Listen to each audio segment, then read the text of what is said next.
Hello friends, hello everyone. आज फिर से एक नया वीडियो और फिर से एक बड़ी इंटरेस्टिंग चीज़ जो कि आप सुनते होंगे, चीज़ों को देखते होंगे कि बिजली का गिरना। जब भी बरसात होती है, कभी तेज़ बारिश होती है तो आप लोग सुनते होंगे वहाँ बिजली गिर गई। तो आज उसी पे चर्चा करेंगे कि एक्चुअली ये बिजली गिरना क्या होता है। तो जिन लोगों ने लाइक किया है, सब्सक्राइब किया हुआ है, आप लोग कमेंट करके बताइए कि आपको कैसा लगा, ये कितनी आपकी जानकारी मिली। और जिन लोगों ने सब्सक्राइब नहीं किया हुआ है, आप लोग लाइक या सब्सक्राइब कर लीजिए अगर आपको वीडियोज़ यहाँ की सारी चीज़ें पसंद आती हैं। तो आइए अपनी बात को आगे बढ़ाते हैं। आज का टॉपिक यही है कि जो हम लोग सुनते हैं कि ये बिजली गिर गई है, बिजली गिरना होता क्या है।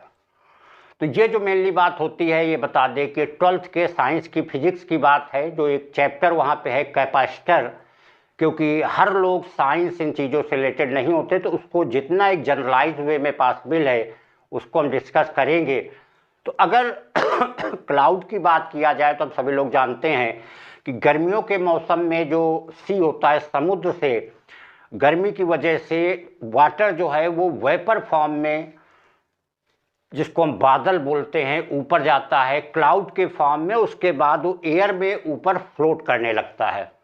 तो जब वाटर वहाँ पे फ्लोट करता है तो वाटर ऑलरेडी, जो केमिस्ट्री भी एटलीस्ट इंटर साइंस की पढ़े हुए जानते होंगे कि वाटर जो है एक स्लाइटली आयनाइज फॉर्म में होता है। उसमें जो है आयन फॉर्म में होता है, स्लाइटली आयनाइज होता है, क्योंकि जो उसमें बॉन्डिंग बनती है वो बॉन्डिंग थोड़ा सा ज़्यादा इलेक्ट्रोनेगेटिविटी की वजह से उसमें स्लाइटली चार्जिंग आ जाती है।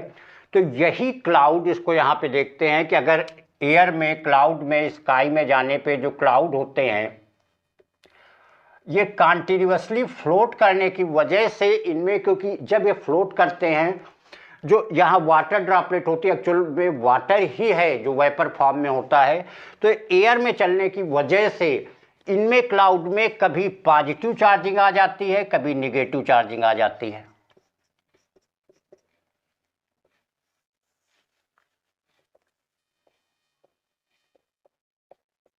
क्योंकि ये सी से निकल करके जब एयर स्काई में जाते हैं, ऊंचाई पे होते हैं, ये अगर अपने मैदानी इलाकों पे देखा जाए तो इनकी जो हाइट होती है वो करीब 2 to 2.5 किलोमीटर एबव होती है।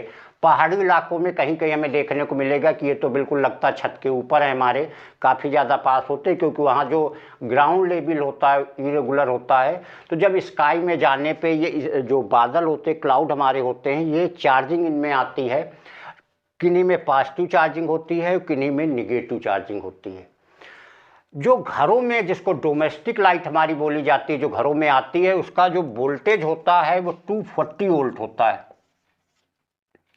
220 टू 240 वोल्ट होता है। जबकि क्लाउड में जो चार्जिंग है वो 2.5 लाख से लेकर के 4 लाख तक होता है। इतना वोल्ट वहाँ पे प्रोड्यूस होता है। क्लाउड की जो चार्जिंग है, जिसकी वजह से पोटेंशियल प्रोड्यूस होता है, वो 2.5 लाख टू लेकर के 4 लाख तक का वोल्टेज वहाँ पे प्रोड्यूस होता है। सोच सकते हो कितना ज़्यादा वोल्टेज वहाँ पे प्रोड्यूस होता है।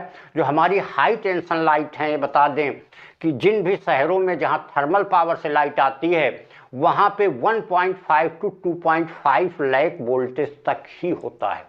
जो यहाँ पे जब लोकल सप्लाई होती है, जिस भी सिटी में आती है, फिर वहाँ पे पावर हाउस से उसके वोल्टेज को डाउन किया जाता है, करंट को अप करके फिर उसका डोमेस्टिक सप्लाई भेजी जाती है, वोल्टेज को डाउन किया जाता है।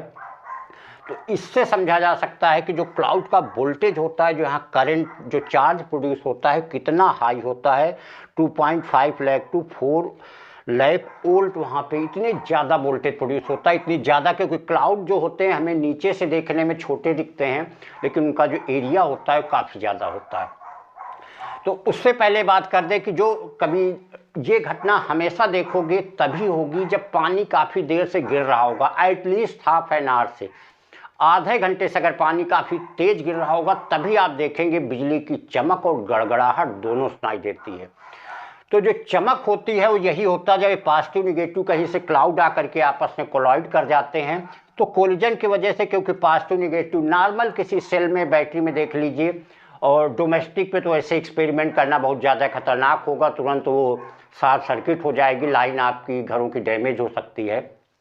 आप देखेंगे जैसे ही पॉजिटिव नेगेटिव को मिलाएंगे तो उसमें किड़किड़ाहट की चिंगारियाँ से निकलती हैं, जबकि वो 10, 12, 15 वोल्ट होता है। यहाँ तो 2.5 लाख टू 4 लाख का वोल्टेज है। तो जब ये आपस में कोलाइड करते हैं तो वहाँ पर भी एक neutralization short circuit process occur होता है, जिसकी वजह से इतनी ज़्यादा चमक होती। कभी जो मेन लाइन है वहाँ देखिए, अगर कहीं शॉर्ट सर्किट हो कितनी ज़्यादा आवाज़ हो रही होगी, चिंगारियाँ निकल रही होंगी। वो 11,000 टू 33,000, 11,000 से 33,000 का वोल्ट होता है, और यहाँ तो 2.5 लाख से 4 लाख का वोल्टेज है।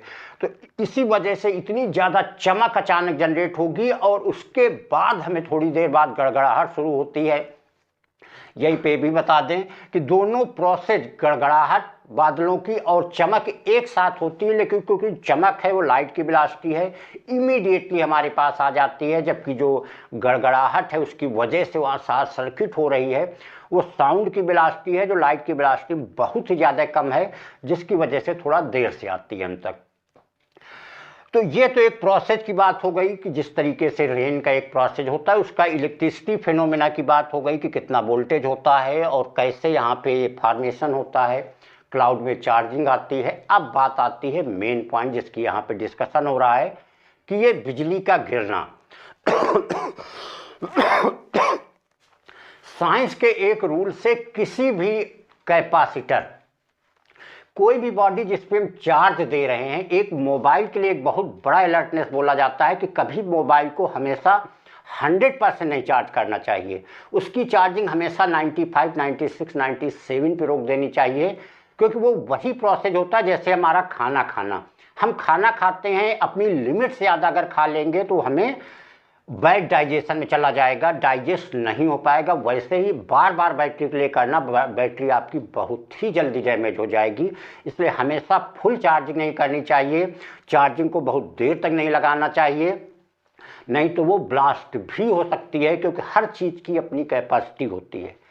तो ये सारे कैपेसिटर बोले जाते हैं, हमारे फैन में कैपेसिटर लगते हैं, तो इनकी चार्ज कंटेन करने की एक लिमिट है, उसी लिमिट तक चार्ज कंटेन कर सकते हैं, अदरवाइज जो चार्ज उसमें लीक होना शुरू हो जाएगा। अगर यही बैटरी में फिनोमेना हुआ तो बैटरी आपकी डैमेज बहुत जल्दी होगी, और या फिर ब्लास्ट भी कर सकती है। कभी कभी ऐसे भी केस सुनाई देते हैं। वही फिनोमेना यहाँ आकर होता है कि क्योंकि ये लगातार, ऐसा तो इनमें वोल्टेज आ गया, ये कहीं पे स्टे हो रहे हैं, कंटिन्यूसली फ्लो करते रहते हैं, एयर में ब्लो करते रहते हैं, तो कंटिन्यूसली चार्जिंग आ जाती है। अब ये चार्जिंग एक लिमिट, क्योंकि क्लाउड का अपना एरिया है, इनकी चार्ज कहने का होता है चार्ज कंटेन करने की एक लिमिट है।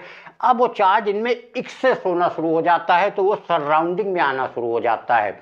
जहाँ पे क्लाउड होंगे उनके सराउंडिंग में चार्ज आता है। अब फ्लोट करते करते कहीं इनको ऐसी सिचुएशन, क्योंकि अभी हमने बताया था तभी फिनोमेना होगा जब आधे घंटे 1 घंटे से पानी लगातार गिर रहा होगा, तो पूरे अर्थ में पानी होगा। अब कहीं ऐसी फिनोमेना मिल गई जहाँ पे इनको ज़्यादा ह्यूमिडिटी, एयर में कहीं बहुत ज़्यादा वाटर का इफेक्ट मिल गया, और साथ में कहीं अर्थ में पानी ज़्यादा मिल गया, और उसके साथ कहीं अगर ऐसी कोई चीज़, पेड़ है जो दूध वाले पेड़ होते हैं, इनको काटने पे उनसे देखे दूध टाइप की चीज़ें निकलती है जिनमें लिक्विड वाटर फॉर्म ज़्यादा हो, ऐसी सिचुएशन होने पे कभी कभी यही चीज़, या कहीं पे नदी हो, नाले हो, उनमें घटनाएं घटित हो जाती हैं।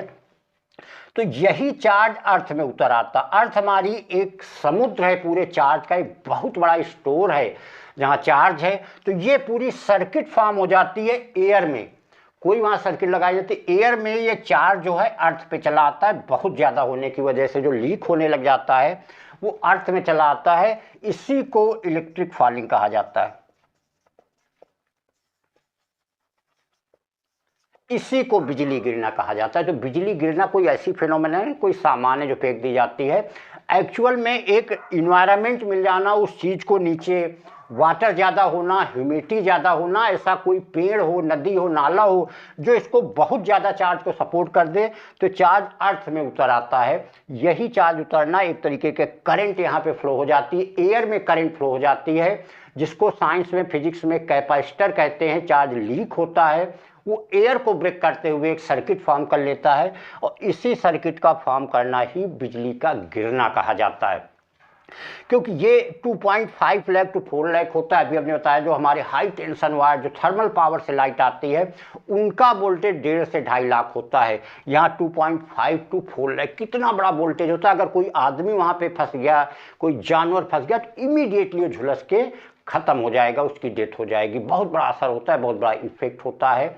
इसलिए कभी कहते हैं अगर ज़्यादा पानी गिर रहा हो, बिजली ज़्यादा चमक रही हो, गरज रहा हो तो कभी भी ड्राई प्लेस ढूंढना चाहिए। अगर आप भीग भी जाएं फिर भी आप किसी ड्राई प्लेस पर जाके रुकिए।